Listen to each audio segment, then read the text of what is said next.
From about the age of 15, I was dead keen on joining the military.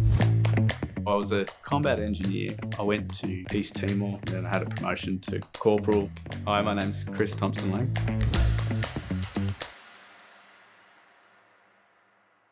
In preparation for Mentoring Task Force 3, I had to go through all of the incidents where Australians had been killed or wounded.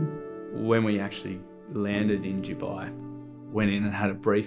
Then after that brief, went out onto the runway and we put 2 Australian bodies onto the plane to head home. You know, it was a huge blow to everyone. The positive out of it, if you could find one, is that it was switching everyone on and we were focused on what we needed to do.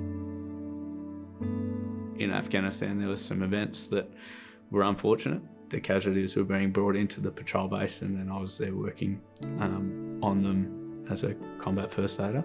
That incident and the trauma associated with it was actually having an impact on the structure of my brain.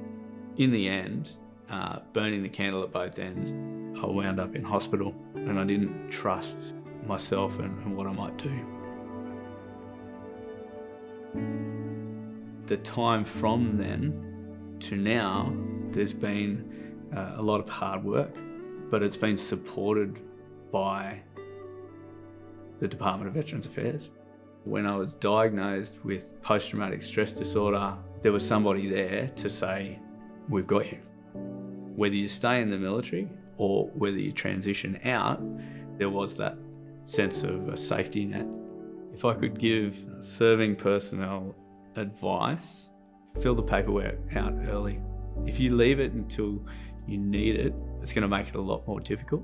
If you have injuries or illness throughout your career, submit the claims so that liability is recognised. It doesn't mean anything else has to happen, but it's on your record.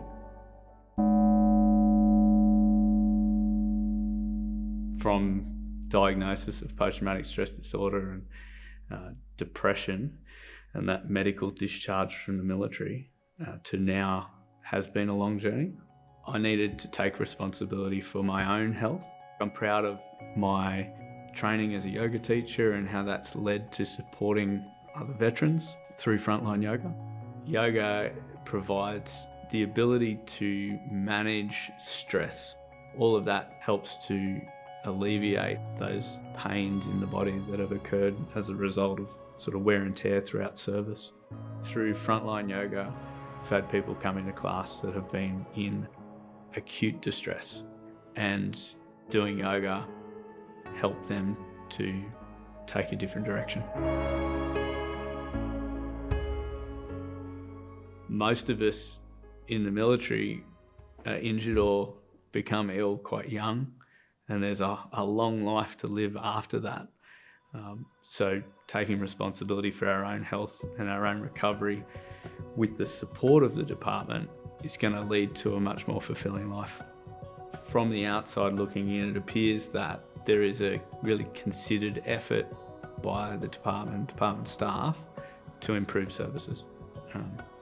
Things like DVA TV, connecting with the veteran community in different ways, and modernising is really encouraging. When you sign up to serve in the military, you do that because you care about the country, you care about the people that live in this nation. And when you leave the military, that sense of service doesn't have to end. You've just got to find a new way to serve.